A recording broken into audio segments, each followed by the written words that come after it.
Salam, dərs 24-ün izahına baxaq. Materiklərin daxili sularıdır. Avropa qitəsi ilə başlasaq, bilirik ki, Avropa qitəsi 4 regiona bölünür. Şimali Avropa, Orta Avropa, Cənubi Avropa və Şərqi Avropa. Şimali Avropa Skandinaviya dağlarından axan çaylar bura aiddir. Burada astana və şəlalələr çoxdur. Ona görə də bunlar gəmi nəqliyyatı üçün əlverişli hesab olunmur. Lakin bundan ağac axıdılmasında istifadə olunur. Bunda da ən çox Şimali Avropa ölkələri, Norveç, İsveç, Finlandiya daha çox istifadə edirlər. Norveçdə enerji olan tələbatın 95%-ni seslər verir. Burada ən məşhur ses alta sesini, Aurland, Brocka sesini göstərə bilərik. Norveç eyni zamanda adam başına düşən elektrik enerjisinə görə də dünyada birinci yeri tutur. Şimali Avropa Skandinaviya yarımadasını təşkil edir. Orta Avropa. Orta Avropanın əsasını düzənlik çaylar təşkil edir. Çünki bilirik ki, Orta Avropa özü düzən ərazi daha çoxdur burada. Çayda suyun səviyyəsinin yüksək olması və donmaması Avropanın qərbindən axan çaylardan gəmiçilik məqsədi ilə istifadə etməyə geniş imkan verir. Burada olan çaylardan Laura, Sena, Rehin, Elba, eyni zamanda Londondan axan Temza çayları aiddir və bu çayların mənsəblərində iri limanlar yaradılmışdır. Qabarma vaxtı bu limanlardan gəmilər daxil ola bilir. Orta Avropanın ən böyük çayı Dunaydır. Dunay çayı 2850 km uzunluğa malikdir. Bu çay Almaniyada yerləşən Schwarzwald dağından başlayır və şərq istiqamətində axaraq bir çox ölkənin ərazisindən keçir. Qara dənizə tökülür. Mənsəbində isə delta yaradır. Alp, Karpat, Balkan dağlarından başlayan çoxlu sayda qolları özünə birləşdirir. Yazda qar əriyən zaman çayda suyun səviyyəsi qalxır. Dunay çayının ən böyük qolu Drava, Tisa və Sava çaylarıdır. Bu çayların da böyük gəmiçilik əhəmiyyəti vardır. Avstriya, Çexiya, Serbiya, Macaristan dünya okeanına çıxışını məhz bu Dunay çay vasitəsilə həyata keçirir. Bilirik ki, Avstriya, Çexiya, Macaristan bunların dünya okeanına çıxışı yoxdur. Dunay çayı Reyn-Main gəmiçilik kanalı vasitəsilə Qara dənizdən Şimal dənizinə qısa yolla çıxmağa imkan verir. Orta Avropanın digər iri çayı isə Visla çayıdır, Elba çayıdır. Qərbi Avropada hidroenerji resurslarının əsasını Fransa, İsveçrə və İtaliya təşkil edir. Dunay çayı gördüyünüz kimi Qara dənizə tökülür və axdığı ölkələrə diqqət edirik. Orta Avropanın digər mühüm çayı da Temza çayıdır. İngiltərədə axır, paytaxtından keçir, Londondan və burada da qabarma zamanı okean gəmiləri Londona qədər gedə bilir. Cənubi Avropa. Bura dağlıq relyefdir. Quru və isti yayı olan subtropik iqlim buranın çay şəbəkəsinin formalaşmasına təsir göstərmişdir. Burada yerləşən Alp dağlarında, Balkan Apennin dağlarında olan çayların hidroenerji ehtiyatı böyükdür. Cənubi Avropanın iri çaylarına Taxo, Po, Qvadiana, Ebro çaylarıdır. Və bu çaylar suvarma əhəmiyyəti kəsb edir. Şərqi Avropa çayları. Bilirik ki, Şərqi Avropanın əsasında düzənliklər təşkil edir. Və Şərqi Avropa çayları da düzənlik çaylarıdır. Bunların çay dərəsi geniş olur. Bu çaylara Volqa, Ural, Emba, Dnepr, Don, Neva, Peçora, Ural çaylarını misal göstərə bilərik. Avropanın ən uzun çayı Volqa çayıdır və Volqa çayı üzərində çoxlu su anbarları tikilmişdir ki, bu da kaskad su anbarları adlanır. Volqa çayı Don çayı ilə birləşir. Bu da Volqa-Don kanalı ilə həyata keçirilir. Eyni zamanda Volqa-Baltik gəmiçilik kanalı da Volqa çayı vasitəsilə birləşir.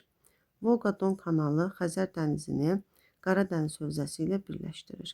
Diqqət yetirsək, Volqa və Don çaylarını Volqa-Don kanalı birləşdirir.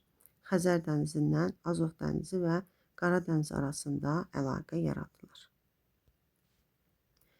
Eyni zamanda Avropada göllərə diqqət yetirsək, Rusiya ərazisində Ladoqa, Onega, Estoniya və Rusiyanın sərhəddində Çud, Veterin gölləri İsveçdə yerləşir, Finlandiyada İnari Sayma, Macaristanda Balaton, Almaniya, Avstriya və İsveçrə sərhəddində Boden, Fransa və İsveçrə sərhəddində isə Cenevre gölləri yerləşir.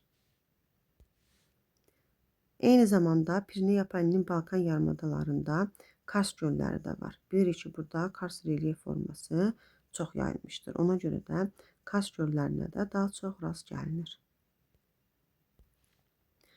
Asiyanın daxili suları.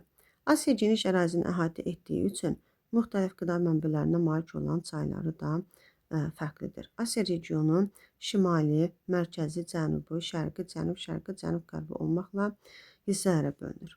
Şimali Asiyanın əsasında yerləşən çaylar Ob, Yenisey, Lena diqqət yetirsək şimalda olan çaylardır. Bunların çoxu demək olar ki, Şimal Buzlu okeana aiddir. Yalnız Anadır çayı isə baxırıq Sakit okeana aiddir. Və bu çayların hamısı uzun müddət buz bağlayır. Çünki burada soyuq ərazidə yerləşdiyi üçün və qış aylarında buz bağlayan zaman buradan nəqliyyatdan istifadə edilməsi mümkündür. Yəni üzəri həddindən artıq çox buz bağladığı üçün bundan avtomobil nəqliyyatında istifadə edə bilirik. Eyni zamanda bu çaylar üzərində su anbarları da tikilmişdir. Bunlardan ən məşhuru Yenisey çayı üzərində Sayan-Şensk su anbarıdır. Baxırıq Yenisey çayına. Bu çay üzərində Sayan-Şensk su anbarı yerləşir. Şərqi, Cənub-Şərqi, Cənubi Asiya. Buranın əsas çaylarına Amur, Xuanxe, Yantzızı, Hind, Qanq, İravadi, Salun çayları aiddir ki, bunlar musson rejimli çaylardır. Buna görə də musson iqlimi ilə əlaqədar olaraq bu çaylar yay aylarında, yəni iyun, iyul, avqust aylarında daha çox bol sulu olurlar. Asiyanın ən uzun çayı Yantzızıdır. Yantzızı çayı Çin ərazisindən keçir və Yantzızı çayı ətrafında əhali sıx məskunlaşmışdır. Yantzızının mənbəyi Tibetin şərq hissəsində yerləşir. O, musson yağışları zamanı daşır və eyni zamanda Yantzızı çayından nəqliyyat məqsədi ilə də istifadə olunur. Xuanxe çayı da Asiyanın böyük çaylarındandır. Çayın mənbəyi Tibetin şərq hissəsindən yerləşir. Yenə çay musson rejimli olduğu üçün yay aylarında bol sulu olur. Çay üzərində çoxlu gil süxurları var. Buna Luyoslar deyilir. Eyni zamanda Luyos yaylasından keçir. Gilli süxurlar çayın suyunun rəngini sarı rəngə çevirir. Çayın mənsəbi olan Sarı dəniz isə bununla əlaqəlidir. Yəni çayda sarı rəng olduğu üçün töküldüyü yerdə olan dənizin adı da Sarı dəniz elə bununla əlaqəlidir. Xuanxe çayından da əkin sahələrinin suvarılmasında istifadə olunur. Yantzız və Xuanxe çaylarını birləşdirən böyük kanal çəkilmişdir. Eyni zamanda Cənub-Şərqi Asiyada Yava adasında Starium çayıdır. Bu Starium çayı yer kürəsinin ən çirkli çayı hesab olunur. Cənub-Qərbi Asiyada əsas çaylar Dəclə, Fərat, Qızıl İrmaq, Yaşıl İrmaq, Kür, Araz çaylarıdır. Mesopotamiya ovalığı boyunca axan Dəclə, Fərat çayları birləşdikdən sonra Şəddül Ərəb adlanır. Türkiyə ərazisində Fərat çayı keçir ki, burada da Atatürk və Keban su anbarları tikilmişdir. Cənub-Qərbi Asiyanı su kranı Türkiyədir. Sırf bu Atatürk və Keban su anbarlarına görə belə adlanır. Mərkəzi Asiya. Burada çay şəbəkəsi azdır. Ən əsas çaylar Amudərya, Sırdərya, İli, Kaşqadərya, Tarim uca dağlarından başlayır. Və bunların çoxu daxili axarsız hövzəyə tökülür. Arala, Balxaş gölünə tökülür. Sonra Asiyada olan məşhur göllər. Aral gölü Qazaxıstan-Özbəkistan sərhəddindədir. Baykal, Taymır, Çanı Rusiya ərazisindədir. Balxaş Qazaxstanda, İssekul Qırğızistan, Urmiya İran ərazisindədir. Kukunur Loblor Çinə düşür. Vantuz Türkiyə ərazisində, Xubsugul Monqolistanda, Upsunur isə Rusiya-Monqolistan sərhəddinə düşür. Xəzər dənizi bilirik ki, göldür və 5 ölkənin sərhəddinə düşür. Ölü dəniz İsrail, İordaniya, Sarıqamış Türkmənistan, Özbəkistan. Göyçə gölü isə Ermənistan ərazisindədir. Sarıqamış gölü Türkmənistan, Özbəkistan, buna diqqət yetiririk. Aral isə Özbəkistan, Qazaxıstan sərhəddindədir. Şimali Amerikanın daxili suları. Şimali Amerikanın daxili suları qeyri-bərabər paylanmışdır. Bunun əsasını qərbdə yerləşən dağlar təşkil edir. Şimali Amerikan çaylarının əsas hissəsi Şimal Buzlu Okean, Atlantik Okean və Sakit Okean. 3 okean hövzəsində yerləşir və eyni zamanda daxili axarsuz hövzəyə də aiddir. Əsas çayı Mississippi çayıdır. Materikin ən uzun, ən bol sulu çayıdır.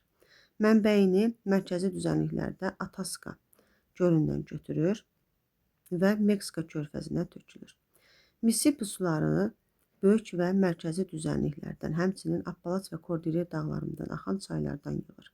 Qidalanmasının əsasını yağış, qar suları təşkil edir.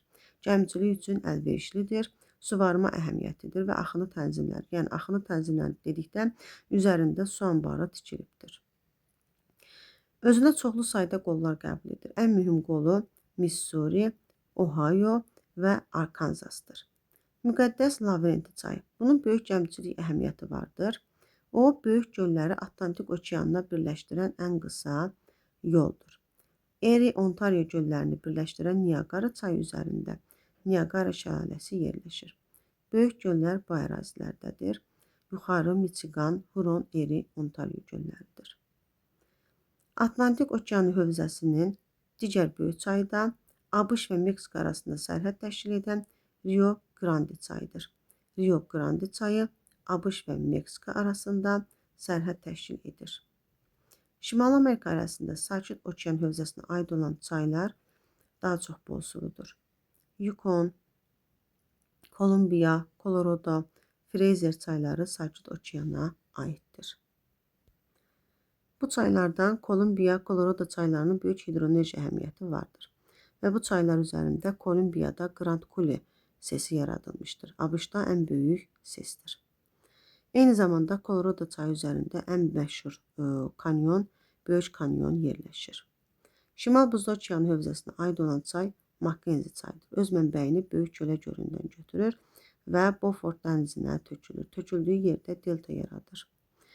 Bu çayda uzun müddət buz bağlayır. Çünki Şimal Buzlu Okean hövzəsinə aid olan çayların çox hissəsi bilirik ki, buzla örtülü olur. Və bu ərazidə olan digər çaylar Nelson, Churchill çaylarıdır. Şimali Amerikanın ən hündür şəlaləsi ABŞ-da Yosemite şəlaləsidir. Burada olan göllər dedik.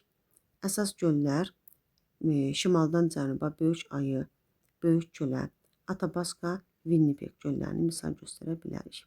Və Şimali Amerikanın ən böyük göllərinə Böyük Göllər qrupu yuxarı Michigan, Huron, Erie, Ontario aiddir. Bunlardan bir Michigan sərhəd təşkil etmir. Qalan 4-ü ABŞ və Kanada arasında sərhəd təşkil edir. Eyni zamanda Müqəddəs Lavrenti çayı bu göllər qrupu Müqəddəs Lavrenti çayı vasitəsilə Atlantik okeanına çıxış əldə edirlər. Baxırıq bu şəklə, burada böyük gölləri görə bilərik. Yalnız 2 Michiganda bu göldən başqa digərləri dedik sərhəd göllərdir. Cənubi Amerikanın daxili sularına baxaq. Cənubi Amerikanın daxili sularının əsas hissəsi Atlantik okeanına aiddir. Buna da qərbdə dağların yerləşməsi, yəni Ant dağları təsir edir. Yəni ümumilikdə Atlantik və Sakit okeanın hövzəsinə aid olan çayları mövcuddur. Çayların əksəriyyəti yağış suları ilə qidalanır. Patagoniya çaylarının qidalanmasında isə qar suları üstünlük təşkil edir. Amazon çayı dünyanın ən bol sulu çayıdır və bu hissədə yerləşir. Uzunluğu 6400 kilometrdir. Amazon çayının əsas qolları Marañón, Ucayali qollarıdır. Çayın mənbəyi Ant dağlarından başlayır.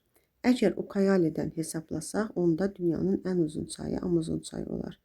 Bilirik ki, dünyanın ən uzun çayı Nil çayıdır.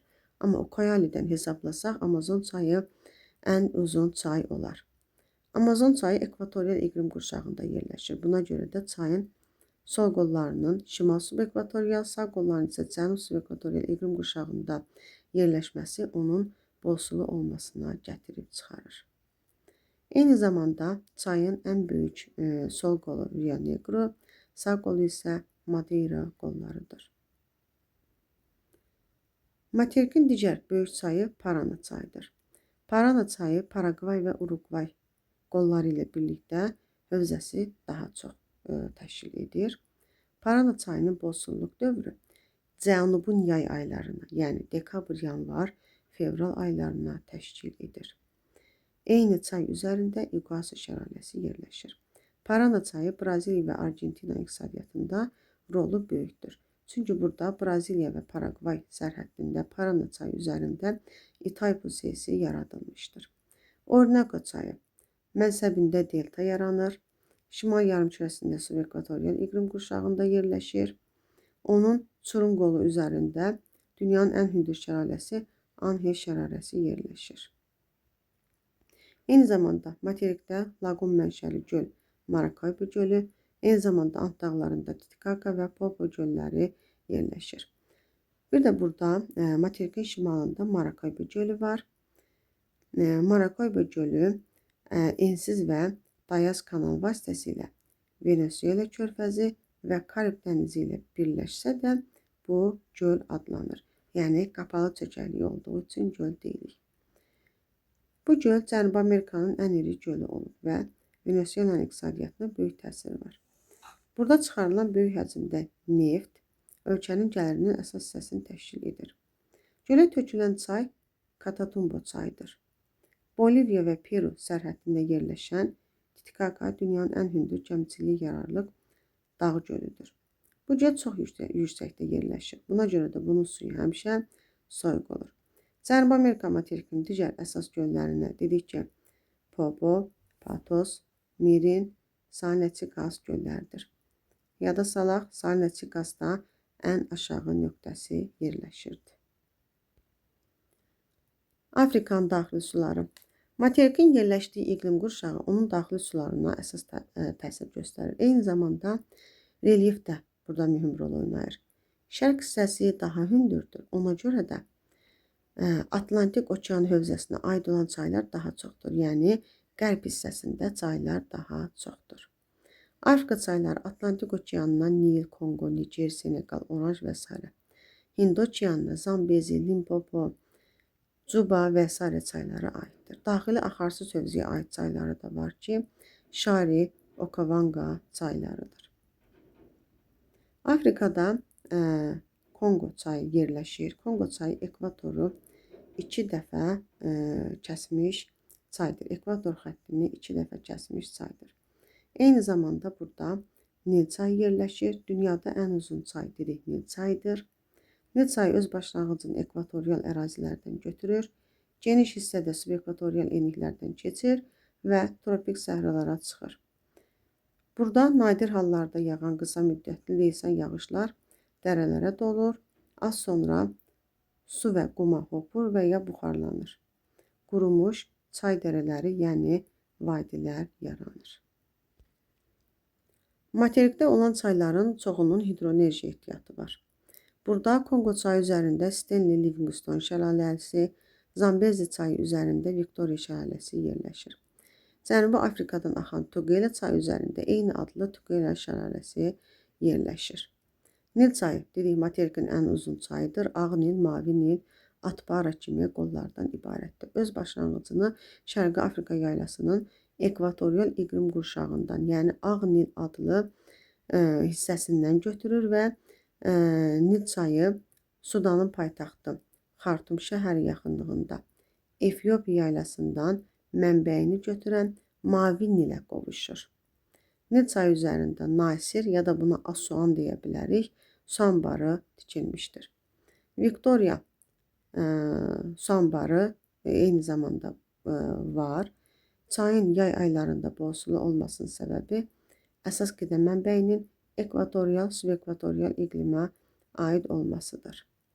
Dedik, Nil çayı üzərində Nasir, Viktoriya su anbarları var. Nasirin digər adına Asuan ya da bu da yerləşir Misirdə.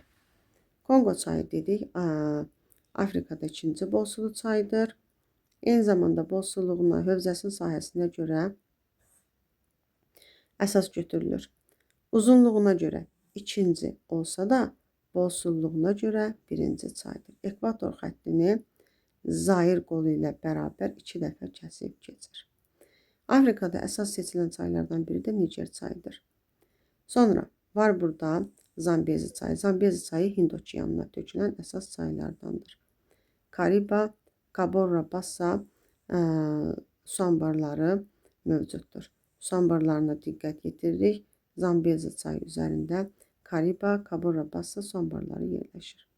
Volta çayı Qərbi Afrikadan axır, Qvineya körfəzinə tökülür. Əsas qolu Ağ Volta, Qara Volta, Qırmızı Voltadır. Volta çayı üzərində eyni adlı Volta su anbarı yaradılmışdır. Afrikanın digər əsas çaylarına Limpopo, Okavanga, Oranj, Oranjın digər adı narıncıdır. Şari, Senegal çayları da aiddir. Afrikanın şərq hissəsində tektonik çatda Tanganika, Niassa gölləri yerləşir. Sonra mərkəz hissədə dedik, Afrikada Viktoriya gölü var, mərkəzdə Çad gölü yerləşir. Eyni zamanda burada Efiopiyada Tana gölü yerləşir. Göllərin də adına diqqət yetirək. Bu göllərdən əsasən içməli su kimi və suvarma məqsədi ilə istifadə olunur. Avstraliyanın daxili suları materikin ərazisinin əsas hissəsini, 3/2 hissəsini daxil axarsuz hövzə təşkil edir. İqlimin quraq olması çay şəbəkəsinin də seyri olmasına gətirib çıxarır. Avstraliyanın daxili sularının diaqramına baxsaq, 60% daxili axarsuz hövzə, 30% Hind okeanı, 10% isə Sakit okeana aiddir. Sakit okean materikin şərq hissəsində, Hind okeanı isə cənub və qərb hissəsini əhatə edir. Əsas hissəsində dedik, daxili axarsuz hövzə təşkil edir. Materikdə olan çayların əsası yağış və yeraltı sularla qidalanır. Böyük su ayrıcı dağlarından axan çayların hidroenerji ehtiyatı böyükdür. Böyük su ayrıcı dağları materikin şərq hissəsini təşkil edir. Avstraliyada səhra və yarım səhralarda daimi axarlı çay yoxdur. Buradakı çaylar quruyur. Lakin qısa müddətli yağışlardan sonra yenidən su ilə dolur. Avstraliyada quruyan bu çaylar kriklər adlanır. Burada əsas ən məşhur krik Cooper Krik və Diamantinonu misal göstərə bilərik. Ən böyük çay sistemi Murray çayıdır. Bu çay böyük su ayrıcı hissəsindən başlayır, Böyük Avstraliya körfəzinə tökülür.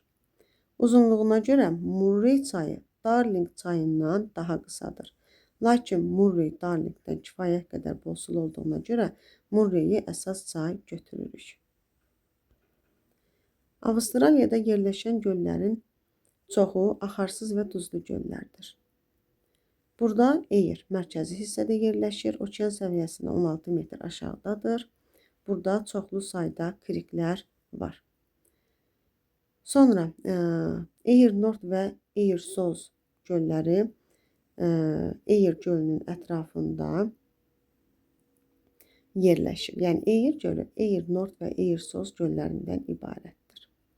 Yağışlı dövr ərzində burada olan kriklər dağlardan çoxlu su qəbul edir və bol sulu olmağa başlayır və suyunu artıq su tutara çatdıra bilir. Amma yağış olmadıqda çaylarda suyun səviyyəsi aşağı düşür və yalnız çay dərələri qalır. Yəni axarlı çay olmur. Ən rütubətli illərdə Eyir gölünün sahəsi də 15.000 kvadrat kilometrə qədər çata bilir. Materikin şimalında şirin sulu Argyle, cənubunda şor sulu Torrens gölləri yerləşir. Materikdə olan yeraltı suların böyük əhəmiyyəti var. Burada ona görə də böyük arteziyan hövzəsi yerləşir. Böyük arteziyan hövzəsi Karpenteri körfəzindən Darlik çayına qədər geniş bir məsafədə uzanır. Burada 7000-dən çox arteziyan quyusu qazılmışdır. Burada olan yeraltı sulardan çox istifadə edilir ki, bu da bir çox hallarda onların tükənməsinə gətirib çıxara bilir.